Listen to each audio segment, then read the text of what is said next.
Juga untuk seluruh rekan-rekan yang berjemaat melalui live streaming online. Tuhan memberkati. Dan siang ini kita bersyukur kedatangan daripada, sebenarnya pastor baru kenal Pastor Jose ini 2 minggu lalu ya. Dengan istri Ibu Hana, dengan Joanne juga ya putrinya yang sekolah dalam bidang fashion. Jadi pastor baru kenal 2 minggu lalu. Rupanya beliau ini kawan baik daripada Pastor Jonathan Kasmin. Kita tahu semua di sini bersama-sama kita dulu. Juga mereka sekeluarga adalah teman baik daripada tim apostolik kita dan juga ketua umum kita, Pastor Semi Hartanto. Ya. Jadi kita bukan cuma sekedar guest speaker, tapi our family yang akan berbicara di tengah-tengah kita. Pastor Jose juga disertai dengan istri, dengan putri Joanne. Can you stand up all?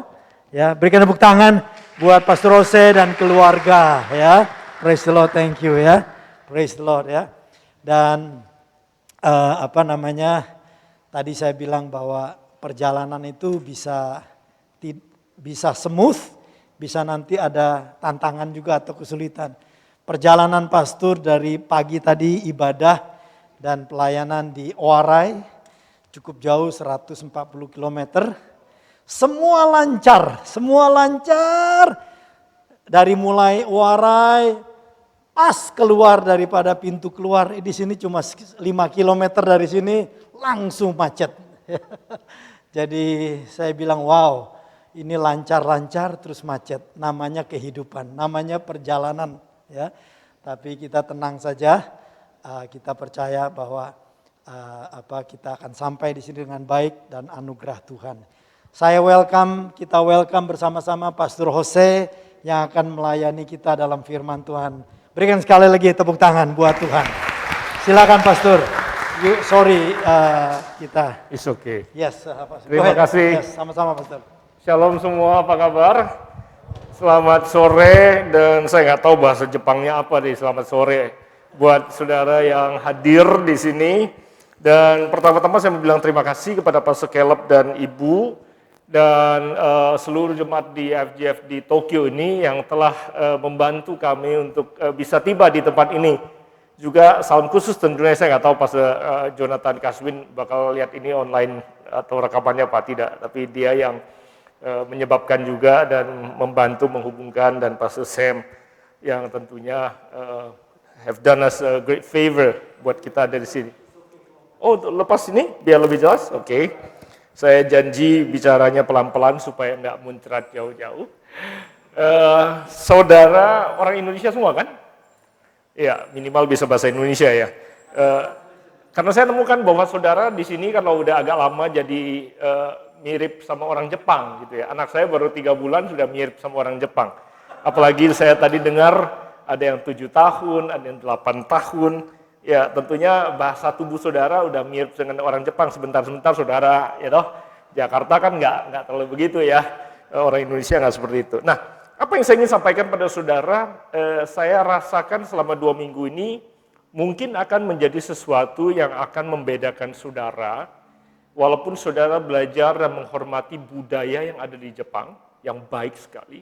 Tapi menurut saya ada hal-hal yang sifatnya alkitabiah yang bisa menjadikan saudara warga kerajaan surga yang berbeda di tengah-tengah lingkungan saudara yang ada di Jepang. Amin.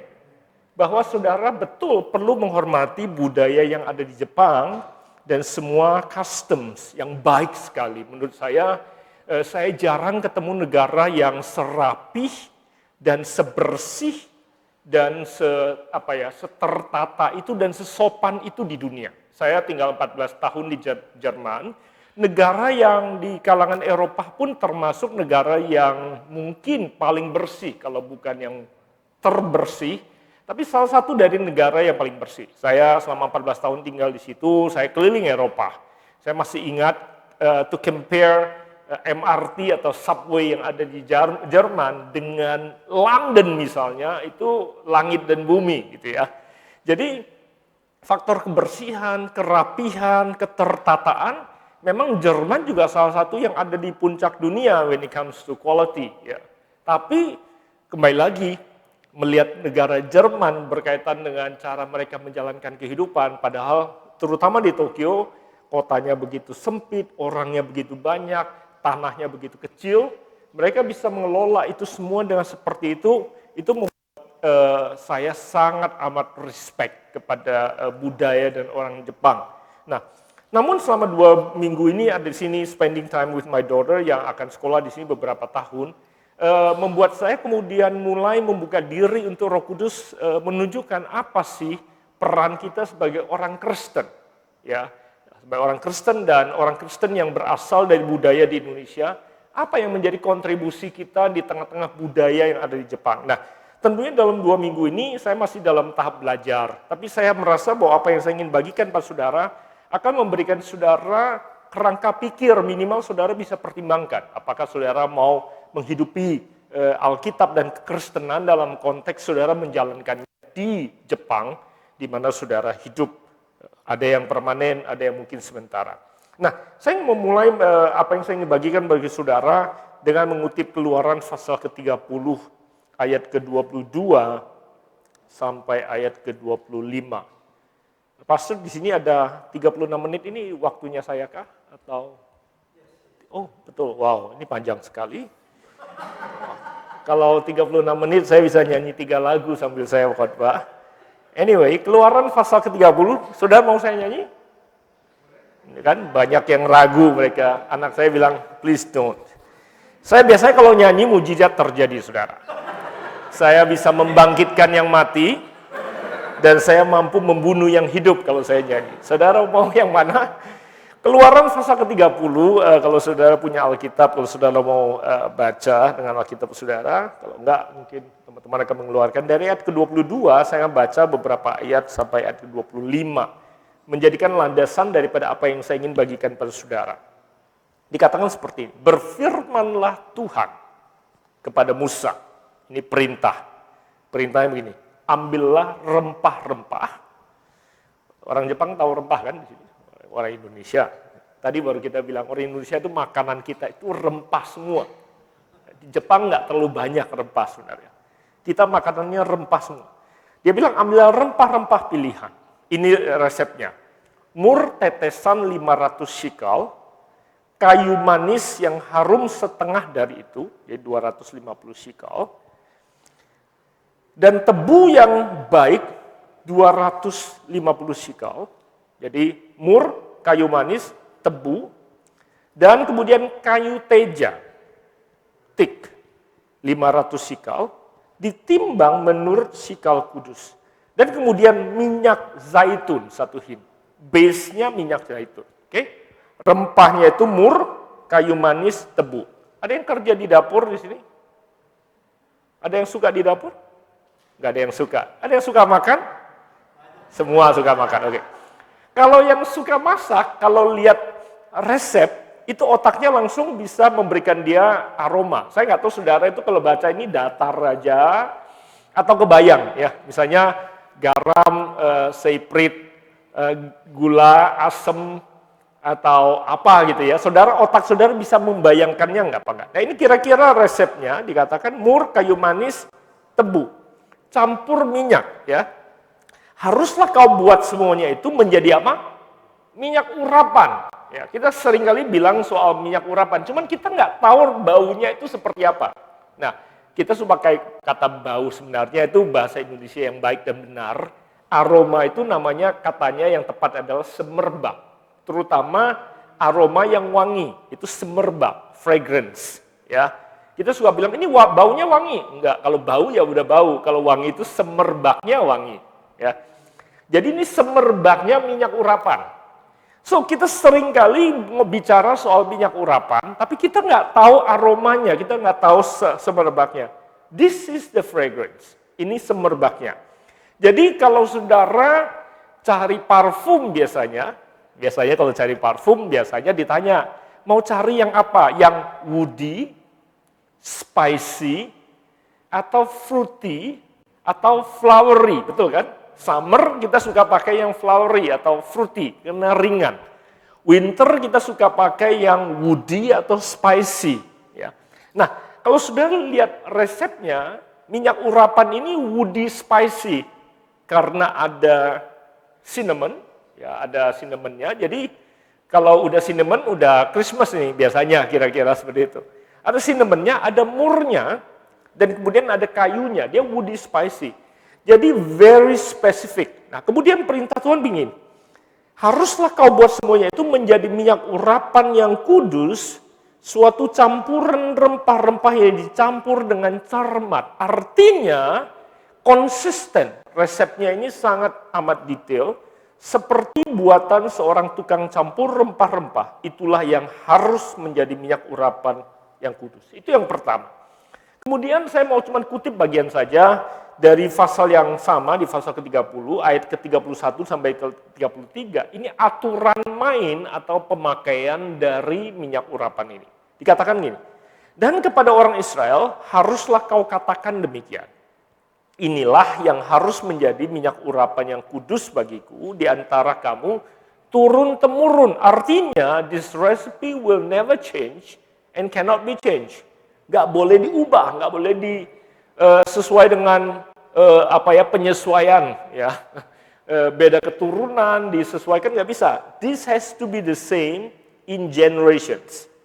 Dan selain itu dikatakan kepada badan orang biasa janganlah minyak itu dicurahkan. Artinya minyak ini, perfume ini nggak boleh dipakai sembarangan orang. Nggak boleh kita bilang I like the fragrance, I would like to wear it. Nggak bisa. Karena di dalam perjanjian lama yang boleh pakai minyak ini hanya imam, raja, dan nabi. Hanya orang-orang yang urapi secara khusus yang boleh pakai. Imam dan raja khususnya di dalam perjanjian lama adalah orang-orang yang punya posisi. Imam, dia memimpin di bait suci sebagai orang yang memimpin di situ. Raja ada di istana untuk memimpin. Nah, kami baru saja di JPCC baru saja selesai membahas tentang fungsi daripada imam dan raja. Saudara, kalau saudara belum tahu apa fungsi kita imam dan raja di dalam perjanjian lama, saudara, imam itu mewakili umat datang kepada Tuhan. Waktu mereka perlu minta ampun, mempersembahkan korban, bicara kepada Tuhan, memohon kepada Tuhan. Imam itu tugasnya membawa suara rakyat di hadapan Tuhan. Makanya di dalam perjanjian lama, hanya setahun sekali imam besar itu, dan itu pun hanya imam besar yang boleh masuk ke ruang maha suci untuk kemudian mempersembahkan korban atau memercikan darah pengampunan dosa di situ, di tabut perjanjian. Dan itu pun kalau imamnya nggak kudus, mati di tempat dia. Dia bisa mati di dalam. Makanya di dalam perjanjian lama, kalau saudara pernah belajar atau pernah diceritakan, imam besar itu bajunya itu ada loncengnya, ada gemerincingnya. Jadi kalau sampai suara loncengnya berhenti, artinya dia mati atau tidak bergerak lagi. Nah kalau dia mati di dalam, tidak ada yang berani masuk. Karena kalau yang masuk itu tidak suci, masuk mati juga di situ. Oleh sebab itu di dalam perjanjian lama tidak semua orang bisa bertemu dengan Tuhan. Kecuali hidupnya suci, baru bisa bertemu dengan Tuhan. Nah oleh sebab itu dalam perjanjian lama imam itu bajunya diikat dengan lonceng dan kakinya diikat dengan tali. Sehingga kalau dia jatuh mati, maka mereka bisa menariknya keluar. Karena kalau tidak, siapapun juga yang mau masuk mengambil dia, bisa mati di tempat. Nah, Alkitab berkata bahwa pada saat Yesus disalibkan di atas kayu salib, waktu Yesus mati, tirai yang memisahkan ruang suci dengan ruang maha suci itu, kemudian terrobek dari atas ke bawah. Tirainya tinggi sekali. Ada 4-5 meter kalau saya tidak salah, kalau dalam ukuran meter. Nah, robeknya bukan dari bawah ke atas, tetapi dari atas ke bawah. Untuk menandakan bahwa, kalau saudara baca di Injil, bukan manusia yang merobek tirai tersebut, tapi surgalah yang merobek tirai tersebut, sehingga tidak lagi ada pembatas antara kekudusan Tuhan dengan siapapun juga ingin menghampiri dia. Jadi pada waktu Yesus mati di atas kayu salib, tidak lagi ada pemisahan, tidak lagi hanya imam besar yang boleh masuk, tapi setiap kita yang telah dibasuh oleh darah anak domba Allah boleh menghadap Sang Pencipta kapan saja dan tidak juga hanya setahun sekali. Maka setiap minggu kita datang menghadap Tuhan dan kita tidak perlu lagi takut kalau kita tidak suci. Nggak ada yang takut kan untuk nyanyi di gereja kemudian mati? Karena baru saja bohong gitu ya. Kita semua diberikan anugerah oleh Tuhan untuk menghadap Dia. Nah, itulah tugas kita sebenarnya sebagai imam. Makanya di dalam perjanjian baru tidak lagi ada pemisahan imam dan raja. 1 Petrus pasal kedua, katakan, tidak tahukah engkau bahwa engkau adalah imamat yang rajani. Amin. Kita bukan hanya imam yang bisa membawa suara orang-orang sekitar kita, membawa orang datang membawa persembahan mereka kepada Tuhan, tapi kita juga bisa menjadi suara Tuhan bagi orang-orang sekitar kita. Untuk membela kepentingan orang-orang sekitar kita. Makanya kita adalah imamat yang rajani. Tidak lagi bukan hanya imam atau hanya raja, tapi kita adalah imam dan raja pada waktu yang bersamaan. Ada amin? Kok lemes saudara? Ada amin? Nah, kita adalah imamat yang rajani. Nah, kalau di dalam perjanjian lama hanya imam, raja atau nabi yang boleh diurapi dengan minyak tersebut, sekarang dalam perjanjian baru, saudara dan saya diurapi oleh Tuhan. Nah, hanya saja tidak lagi dengan minyak urapan seperti konsep perjanjian lama dengan minyak secara jasmani, tapi kita diurapi secara rohani. Ada amin? Pertanyaannya adalah, bagaimana lingkungan kita tahu kalau kita diurapi oleh Tuhan? Saya mundur sedikit. Kalau kita pakai minyak perjanjian lama, kalau kita pakai minyak itu, perfume itu kita pakai, dan kita tahu, kita kenali aroma semerbak tersebut, kita tidak perlu tahu siapa itu imamnya atau pastornya. Kita tidak perlu tahu siapa rajanya. We just have to recognize the smell, the fragrance. Kalau kita kenal aromanya, di tengah-tengah rame pun kita akan bilang, hang on, ada imam di sini. Ada raja nih di sini. Siapa nih orangnya? Make sense? Saya kasih cerita pengalaman pribadi. Waktu saya pacaran sama nona yang satu ini, kira-kira 24 tahun yang lampau. Waktu saya pacaran, ya waktu itu speed dating. Saya cuma ketemu intensif 2 minggu lebih sebelum saya kembali ke Jerman. Nah, selama 2 minggu lebih itu sebelum Pastor Jeffrey menikah. Saya pulang untuk Pastor Jeffrey menikah. Saya best man, nona cantik ini bridesmaid-nya. Jadi, kita intensif selama 2 minggu itu setiap hari saya ngedit dia. Dia suka pakai salah satu perfume. Nah, ini karena Jepang, nggak apa-apa saya sebut mereknya. Mereknya Issey Miyake. Yang botolnya segitiga. Nah, aromanya very specific. Tiap hari dia pakai itu. Saudara, kalau saudara lagi coba kenalin seseorang, lagi terpesona, lagi jatuh cinta, tiap hari ngecium aroma yang sama, setelah 2 minggu itu nempel saudara. Nempel tentang orangnya, nempel sukanya, nempel semua saudara. Nah, cuman masalahnya 2 minggu kemudian saya kembali ke Jerman. Setiap kali Sabtu atau Minggu liburan, sebagaimana saudara, Sabtu pergi ke kota, biasanya kan sibuk kuliah, pergi ke tengah kota lagi jalan, ada yang lewat, terus kecium bau yang sama. Refleks. Subconsciously, sepertinya bilang, dia baru mau sadar seolah-olah dia di sini, kita langsung bilang, mimpi kali ya, nggak mungkin dia di sini. Saudara, ngeri apa yang saya maksudkan? Karena aroma itu ada asosiasinya tentang seseorang. Demikian juga dengan minyak urapan. Yang tadi saya katakan, sangat spesifik. Di dalam perjanjian lama, kalaupun kita tidak tahu siapa imamnya, siapa rajanya, kalau saudara kenali aromanya, saudara akan tahu. There's a king among us. There's a priest. Ada imam di sini nih. Someone who is anointed. Nah, di dalam perjanjian baru kita tidak lagi pakai aroma seperti itu. Tidak harus smell strange seperti itu. Kita juga tidak pakai salib gede-gede. Kita juga tidak pakai linggo bahasa yang khusus kayaknya. Itu nunjukin kita orang diurapi Tuhan. Kalau kita dada-dada juga nggak beda harus kayaknya. Kalau orang Kristen, shalom. Enggak, biasa aja. Tapi pertanyaannya adalah, bagaimana lingkungan saudara, kampus saudara, tempat bekerja saudara, tempat saudara apa aja di sini, saya nggak tahu saudara ngapain aja.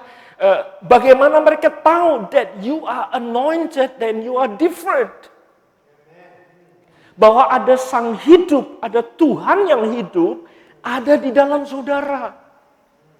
Bahwa apa yang membangkitkan Yesus dari kematian itu ada di dalam saudara, menyebabkan engkau berbeda.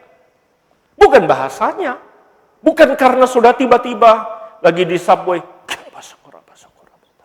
enggak. Juga bukan karena saudara dipenuhi Roh Kudus, kemudian tangan saudara nggak bisa berhenti, enggak. And everything about that is okay. Bahwa Tuhan memenuhi saudara ngalami manifestasi pada Roh Kudus, it's all fine.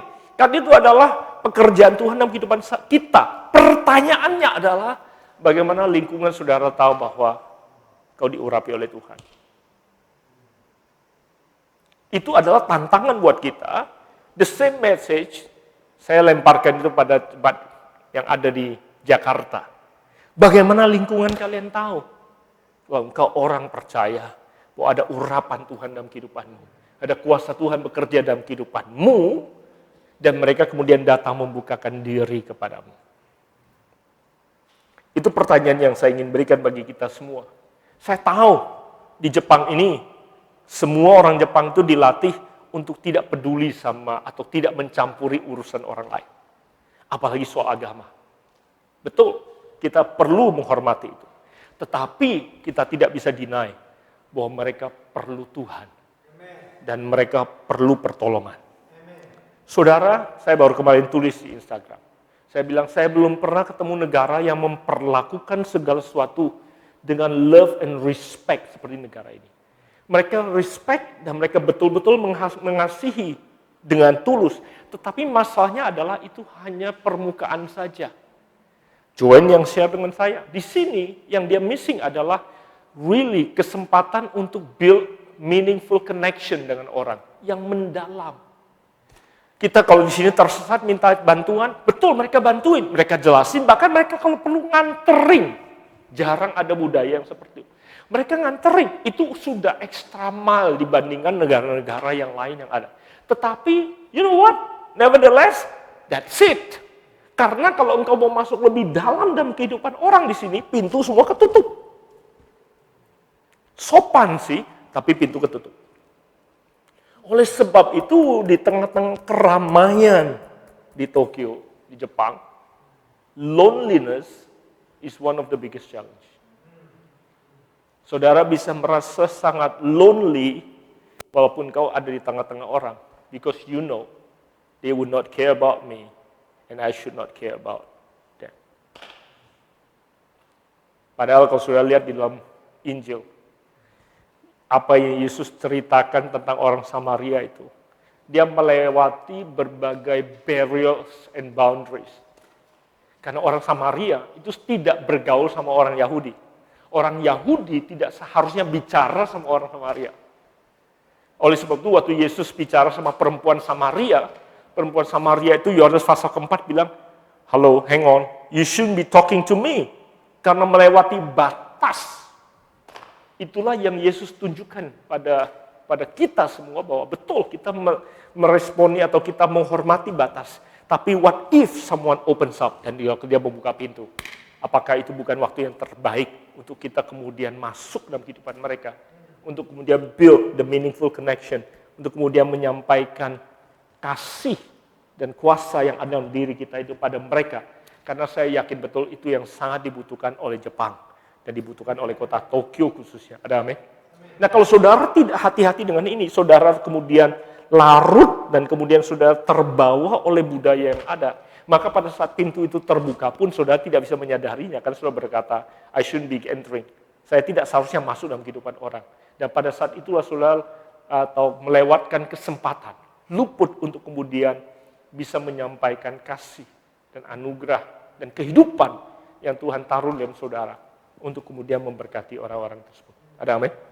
Nah, pertanyaannya kembali pada apa yang tadi saya sampaikan pada saudara. Bagaimanakah lingkungan saudara tahu kalau saudara special? Saudara yakin saudara special enggak? Karena ada Tuhan dalam kehidupan saudara. Ada life, ada kehidupan. Karena Yesus berkata, akulah jalan, kebenaran, dan hidup. Nah, saudara punya jalan dan kebenaran dan hidup di dalam saudara. Ada banyak sekali mereka yang perlu penunjuk jalan. Banyak sekali mereka yang perlu kehidupan. Banyak sekali mereka yang perlu kebenaran yang ada dalam saudara. Yang mereka butuhkan dalam kehidupan mereka. Nah, apa yang menjadikan saudara berbeda pada saat saudara diurapi oleh Tuhan? Yang pertama dalam perjanjian lama dan berlaku dalam perjanjian baru juga. Pada saat seseorang diurapi, seseorang itu sebenarnya dipisahkan, dikhususkan dalam perjanjian lama. Itu bahasanya namanya pengkhususan atau consecration. Ya, khusus. Di dalam perjanjian lama, raja dan imam, orang yang diurapi itu mereka dikhususkan. Ya. Dan dalam perjanjian baru, kita semua yang sudah menerima Yesus, kita adalah orang-orang yang khusus. Bilang sama dirimu sendiri, I'm special.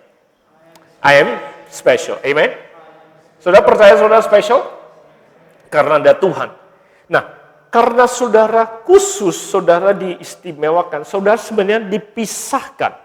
Sama seperti kata Yesus Kristus, Kristus itu the anointed one, sebenarnya the anointed one itu artinya the special one.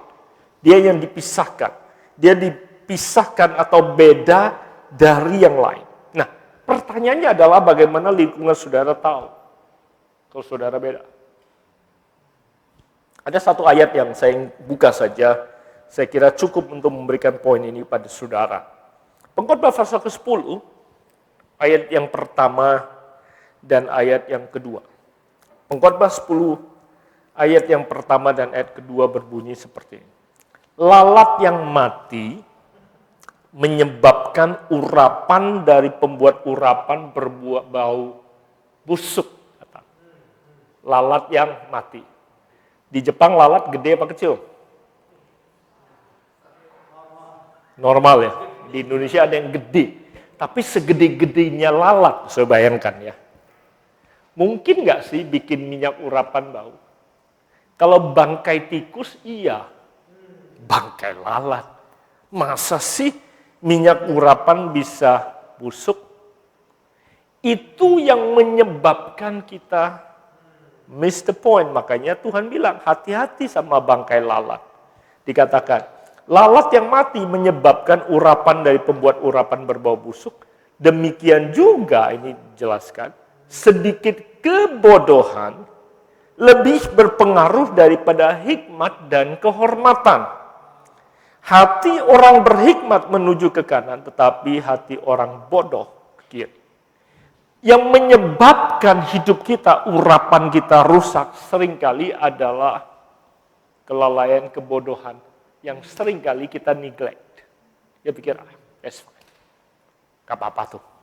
Yang menyebabkan keistimewaan yang Tuhan taruh dalam kehidupan kita rusak adalah karena kebodohan kita. Saudara percaya saudara istimewa tadi kan saya katakan kan? Tahu kan saudara tahu kenapa saudara istimewa? Karena ada Roh Kudus dalam kehidupan saudara. Saudara diurapi oleh Roh Kudus. Nah, Roh Kudus datang pada waktu saudara percaya dalam hati dan mengaku dengan mulut bahwa Dia adalah Tuhan. Makanya saudara yang pernah berkata, aku percaya Engkau adalah Tuhan, datanglah jadilah Tuhan dan juru selamatku. Masuk dalam kehidupanku. Detik itu juga Dia datang. Amin. Pribadi itu datang. Nah, pribadi itu adalah kuasa yang membangkitkan Yesus dari kematian. Makanya di dalam Kisah Para Rasul Yesus katakan, barang siapa menerima Dia, menerima kuasa, dunamis. Kalau Dia datang dalam hidup saudara, kuasa itu ada dalam saudara. Nah, karena Dia datang, Dia bawa karunia. Berbahasa lidah, tadi pemimpin pujian, itu karunia. Kenapa kita mendapatkan karunia? Karena Roh Kudus datang. Ya. Jadi waktu Roh Kudus datang, Dia bawa karunia. Ada yang mendapatkan karunia bahasa lidah, ada yang mendapatkan penglihatan, ada yang bisa mendoakan dan ada kesembuhan, itu karunia. Oke?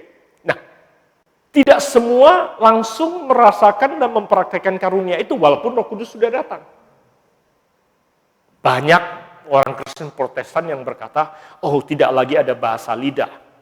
Saya berkata kalau kamu merasa seperti itu, dia juga nggak akan maksa ambil alih lidah saudara. Tapi kalau engkau percaya Yesus adalah Tuhan, engkau pernah undang dia datang, Roh Kudus sudah ada di dalam engkau. Amin. Karena saudara punya pilihan, saudara punya Roh Kudus atau saudara sama sekali tidak punya Roh Kudus. Hanya dua pilihan itu. Saudara nggak bisa punya separuh Roh Kudus. Nggak bisa. Cuman ada orang yang sudah menerima Roh Kudus dan mengizinkan Roh Kudus mengambil alih sehingga karunia itu keluar, memanifestasikan dirinya. Ada yang kemudian belum siap untuk kemudian mengalaminya sehingga Roh Kudus ada di dalam, tapi juga tidak memanifestasikan dirinya sebagaimana yang dialami oleh teman-teman yang lain. Nah, tapi dengan dia datang, pribadinya datang, kuasanya datang. Oke? Pertanyaannya adalah, tadi saya bilang, bagaimana teman kerjamu tahu kalau saudara istimewa dan kuasa itu ada di dalam kau dan dia bisa rasakan? Apa untungnya teman kerjamu kalau saudara hanya berbahasa lidah dan gak ada dampaknya buat dia? Oleh sebab itu, di dalam perjanjian baru, Alkitab mengajarkan kita untuk berbuah. Buahlah itu yang bisa dirasakan oleh mereka. Kasih, damai sejahtera, sukacita, kesabaran, kesetiaan, pengendalian diri, kemurahan. Itu buah yang bisa dirasakan. Nah, wujud daripada keistimewaan kita harus bisa dirasakan oleh mereka melalui buah kehidupan kita di dalam kehidupan mereka. Sehingga mereka bisa mencicipi buahnya. Semakin mereka bisa mencicipi buah itu melalui kehidupan kita, semakin mereka bisa mengenali ada keistimewaan dan ada pengkhususan di dalam kehidupan kita. Make sense to you? Itu sebabnya saya sering bilang di Jakarta, saya rasa di Jepang nggak ada, Jakarta sering saya bilang. Buat apa lancar berbahasa lidah, tapi kasar berbahasa Indonesia? Betul nggak, saudara? Buat apa bisa menumpangkan tangan atas orang sakit dan orang itu sembuh, tapi tidak setia dalam pernikahannya? Buat apa dia bisa bernubuat, tapi kemudian tidak jujur dalam perkataannya? Tidak punya pengendalian diri, dan lain sebagainya. Saudara bisa lihat all the contrast. Nah, banyak sekali orang Kristen mempraktekkan karunia, tapi kemudian mereka tidak berbuah. Karena banyak orang kemudian berkata, iya, gue tahu. Dia memang pernah nubuatin, bacain, atau apain tuh. Tapi begitu gue lihat dia di tempat parkir, maki-maki orang juga. Itu yang menyebabkan pekerjaan Roh Kudus dalam kehidupan kita tidak lagi diterima, karena untuk seseorang bisa mempraktekkan karunia, dia tidak perlu bikin apa-apa kecuali Roh Kudus datang. Tetapi untuk dia bisa menguasai diri, untuk setia, untuk berbuat baik, perlu kontribusi dan kerjasama dirinya dengan Roh Kudus yang ada di dalam dia. Halo? Jadi jemaat IFGF Tokyo, saya berharap saudara menjadi jemaat yang dewasa, karena hanya sekedar mempraktikkan karunia, it doesn't make you a special person, karena itu yang Roh Kudus lakukan. But pada waktu saudara berbuah karena Roh Kudus ada di dalam saudara, dunia bisa mencicipinya. That makes you a very special one. Pada waktu orang Jepang membantu karena kesopanan sampai di sini, orang Indonesia rela membantu lebih jauh lagi karena Roh Kudus yang memberikan kekuatan dia untuk berbuat baik atau kemurahan yang ada di dalam diri dia. Can I get a good amen? Pada waktu orang Jepang yang sopan membantu, loyal, orang Jepang sangat loyal kalau mereka bekerja sampai batas tertentu. Saya percaya IFGF Tokyo, saudara karena Roh Kudus, saudara mempraktikkan buah kesetiaan karena Roh Kudus yang ada dalam saudara, memberikan kekuatan saudara, bahkan berani mengambil langkah untuk memberikan pengampunan, bahkan untuk pengkhianatan yang datang dalam kehidupan saudara. Ada amin? Itu yang menjadikan saudara istimewa. Nah, oleh sebab itu jangan bodoh. Supaya jangan sampai saya berpikir bahwa kalau gue lakukan lebih, ini gue bodoh banget. Saudara sedang mengambil kesempatan untuk mempraktekkan apa yang firman Tuhan katakan. Sebab kalau tidak, kalau sebaliknya saudara melakukan hal yang bodoh, pengkhotbah tadi katakan, bangkai lalat pun bisa merusak semerbak atau minyak urapan yang wangi. Amin. Dan saya temukan banyak sekali orang-orang yang lalai mempertahankan pengurapan Tuhan dalam kehidupan mereka karena itu. Yang kedua, pemberdayaan. Selain pengkhususan, pemberdayaan. Kalau saudara diurapi, apa yang saudara tidak mampu pun saudara bisa diberkati atau dimampukan, diberdayakan oleh Tuhan. Tuhan akan memberdayakan saudara, karena bukan kekuatan saudara yang memampukan saudara. Saudara, saya mau tanya sama saudara, saya hampir selesai. Saya minta tim praise worship kalau mau siap-siap atau keyboard dulu kalau mau. Ya. Saya 2-3 menit lagi selesai kalau mau siap-siap. Nah. Saya mau tanya sama saudara. Kalau saudara ke sini ke dokter, saudara cari dokter yang jago atau saudara cari dokter yang religius? Dokter jago tentunya. Betul nggak saudara? Saudara cari dokter yang jago. Dunia bayar mahal itu untuk keahlian, itu skill. Dunia itu nggak bayar mahal untuk sesuatu yang bukan karena skill. Saya mau kasih saudara satu ayat di Keluaran pasal 31. Saya baca mungkin 1, 2, 3 ayat saja. Kemudian habis itu saya masuk poin terakhir. Keluaran 31 ayat 1 bilang begini. Berfirmanlah Tuhan pada Musa, lihat telah kutunjuk Bezaleel bin Uri bin Hur dari suku Yehuda dan telah kupenuhi dia dengan roh Allah. Dengan apa? Keahlian, pengertian, dan pengetahuan dalam segala macam pekerjaan. Kata kuncinya kalau saudara mau garis bawahi adalah keahlian, pengertian, dan pengetahuan. Ini ya 3 kata kunci. Oke, keahlian, pengertian, pengetahuan. I'm almost done.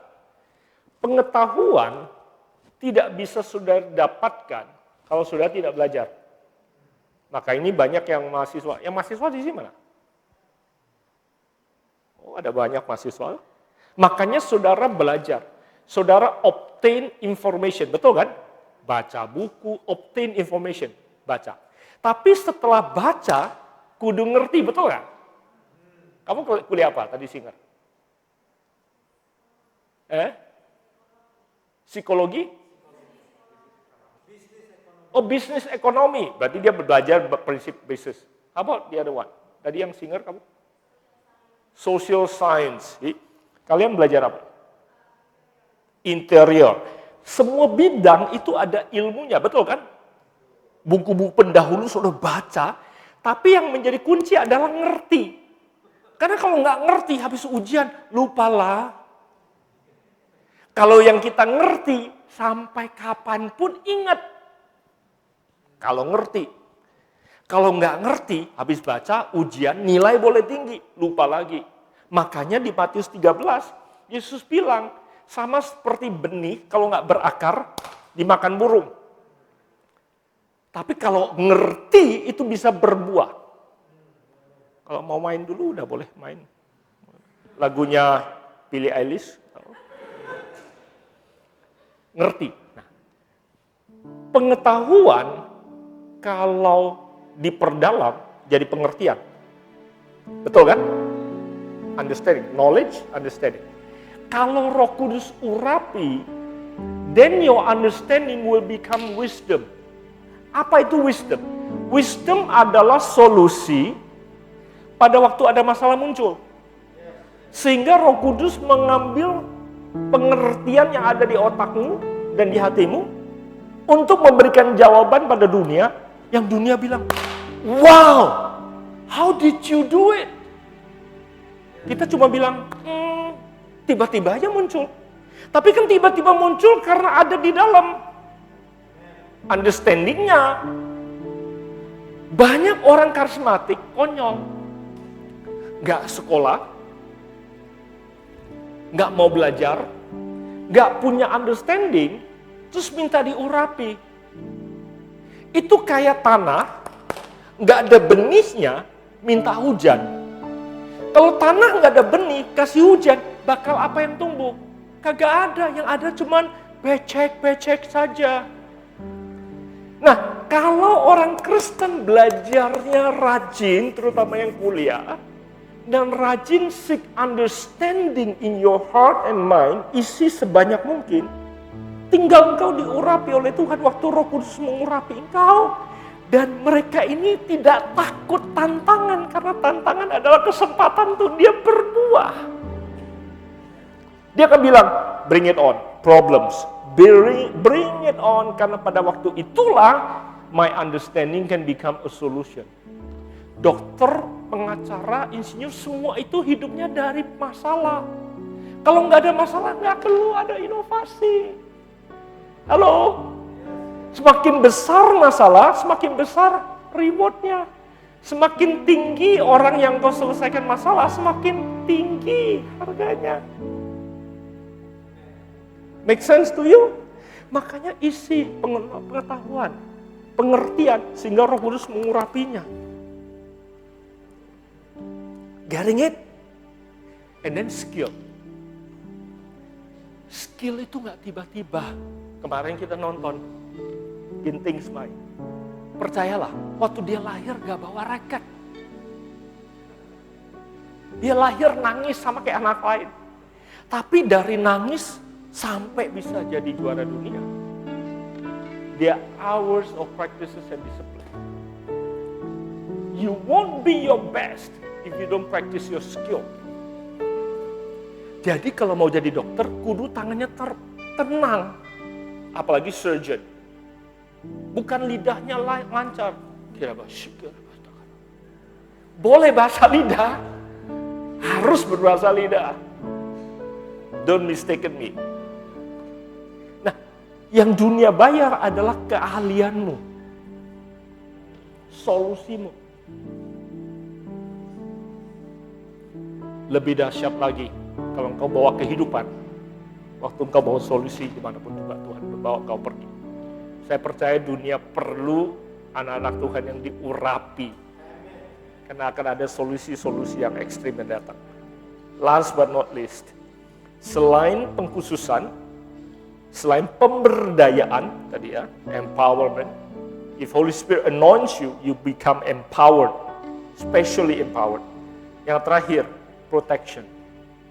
Roh Kudus melindungi engkau dan mengurapi engkau. Mazmur 23:5 dikatakan, engkau menyediakan hidangan bagiku di hadapan lawanku. Engkau mengurapi kepalaku dengan minyak, pialaku penuh melimpah. Ada satu foto saja sebagai penutup. Kalau boleh dikeluarkan fotonya tadi yang domba. Teman saya pendeta di Swiss. Kalau mereka summer, domba itu binatang yang paling culun. Dia nggak bisa protect himself dari insects. Jadi satu-satunya cara supaya hidung dan telinganya tidak dipenuhi oleh serangga yang bikin sarang, maka gembalanya kasih minyak dicampurin rempah, urapan. Supaya bau itu yang mengusir semua serangga-serangga untuk bisa bersarang di hidung dan di telinganya. Yang bisa membunuh domba ini. Itu pengurapan Tuhan dalam kehidupan kita. Jangan kalian takut kalau Tuhan ada pihak kalian. Tidak ada apapun yang bisa dikirim jadi lawan kalian. Anak saya itu pemain sepak bola waktu main di tim DKI. Di tim sepak bola saja, musuhnya itu kadang-kadang bisa pakai santet. Saudara. Berapa kali dia telepon, temannya kerasukan, gak bisa main. Tiba-tiba sakit, tiba-tiba muntah, tiba-tiba cedera. Di dunia olahraga saja pakai santet. Kemarin Chris Poli juga cerita, iya dia bilang, bener.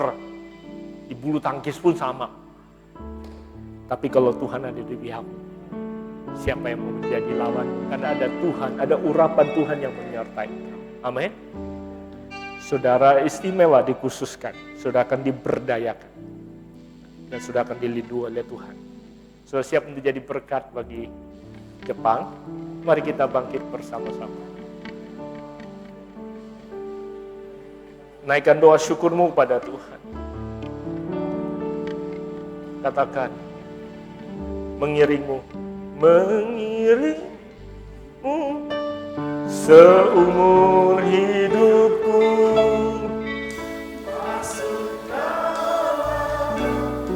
Rencanamu Bapa, pikiranku,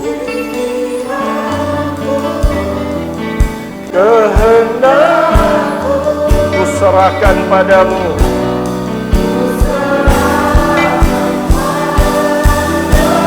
Silakan tinggal. Hanya di dalam, ucapkan itu pada Tuhan. Bersamamu Tuhan, jadikan rencanamu untuk memuliakan-Mu. Sekali lagi katakan, mengiringmu seumur hidupku. Amin, amin. Sembah Dia namanya Yesus. Minta Dia urapi engkau hari ini. Pikiranmu, kehendakmu, serahkan kepada Dia.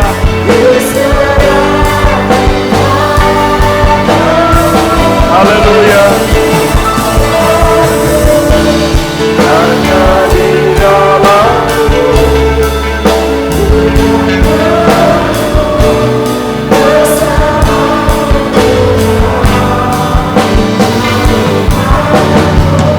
haleluya.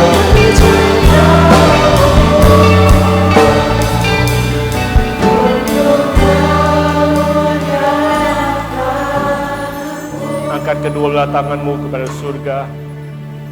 Yang di rumah juga, hampiri Tuhan dimanapun kau berada. Bilang, Tuhan, ini hidupku. Persembahkan hidupmu kepada Dia sebagai persembahan yang hidup. Kalau kau percaya bahwa Dia adalah Tuhan dan Juru Selamat, kau sudah pernah mengundang Dia dalam hidupmu, Dia sudah ada bersamamu. Bahkan kalau engkau belum terima karunia pun, engkau berkata, Tuhan ambil alih. Speak through me with this heavenly language. Dia bisa ambil alih lidahmu kapan saja. Dia bisa memberikan penglihatan. Dia bisa memberikan karunia kesembuhan. Dia bisa memberikan hadiah, nama juga karunia. Tapi beyond that, biarlah engkau berbuah di lingkungan dimanapun kau berada. Supaya lingkunganmu tahu kalau engkau diistimewakan, dikhususkan. Pada waktu engkau sekolah, engkau bekerja, ada empowerment, ada hikmat, ada pengurapan. Tidak peduli dimanapun kau bekerja, bahkan di dapur pun, kau bersih-bersih pun ke pekerjaannya. Don't you ever think, kerjaan gue ini cuma begini, mana mungkin. Dan gue gak kuliah, gue gak sekolah tinggi. Gue cuma kerja bersih-bersih. Hei, di situ pun bisa ada hikmat dan ada pengurapan yang datang daripada Tuhan. Pada saat orang Jepang, bangsa lain membuka dirinya berkata, kenapa sih kamu beda? You are different. Saat itulah engkau masuk dalam hidup mereka, kan tahu karena ada Yesus di dalam diriku. Pada saat itulah kalian perkenalkan Tuhan kepada mereka. Urapi jemaat, urapi setiap kali. Kindara basu. Ada urapan yang khusus. Urapan yang khusus mengalir dari hidup ini, mengalir dari tangan-tangan, mengalir dari kehidupan ini.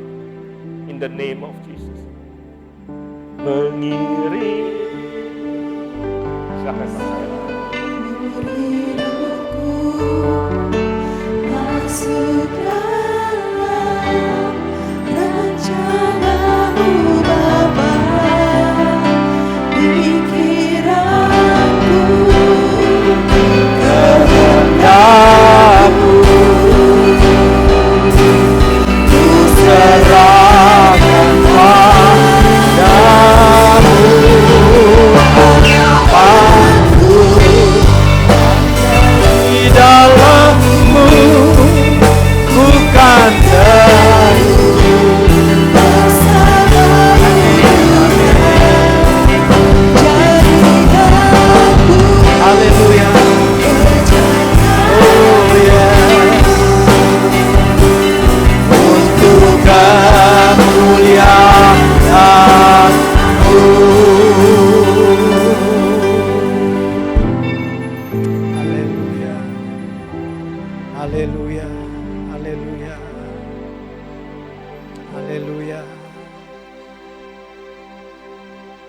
Tuhan terima kasih.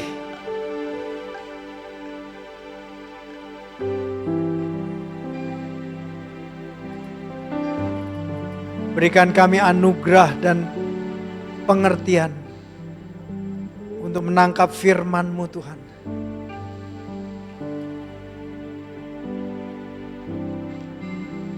Satu lalat kecil yang mati, yang membusuk bisa merusak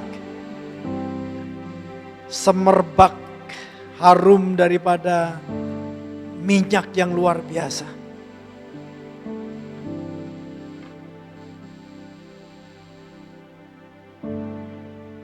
Tuhan berikan kami hati yang bijaksana. Jauhkan kami dari kebodohan Tuhan. Kami persembahkan pikiran kami. Pikiran kami dipenuhi dengan pikiran Kristus. Pikiran yang mau taat kepada kehendak Allah. Pikiran yang mengutamakan mencari kerajaan Tuhan dan kebenaran Tuhan. Pikiran yang beriman kepada Engkau. Pikiran yang mengasihi firman-Mu. Pikiran yang mau berkata bahwa kerajaan-Mu datang, kehendak-Mu jadi. Tuhan, Tuhan tolong kami Tuhan. Kami sadar kalau kami lihat di sekeliling kami dengan orang-orang Jepang dengan kebudayaan, dengan kemampuan mereka luar biasa. Jujur kalau kami mau berkata dibandingkan mereka kami tidak ada apa-apa. Tapi karena Engkau Tuhan yang menyertai kami. Dan Kau memanggil kami. Supaya kami boleh menjadi garam yang mempengaruhi. Menjadi terang dunia ini yang membawa satu sinar yang baru. Tuhan mampukan kami semua Tuhan. Kami mendengar firman-Mu dari hamba-Mu Pastor Jose. Kami mau menjadi pembawa daripada minyak urapan-Mu Tuhan. Membawa the aroma of Christ. Semerbaknya Kristus. Tuhan terima kasih. Dalam anugerah-Mu kami persembahkan pikiran kami kepada Engkau. Kami bawa juga kemauan kehendak kami Tuhan. Kiranya kehendak kami diubah menjadi kehendak-Mu Tuhan. Terima kasih Tuhan. Terima kasih Tuhan. By grace, kebenaran-Mu kami terima Tuhan. Roh Kudus tolong kami.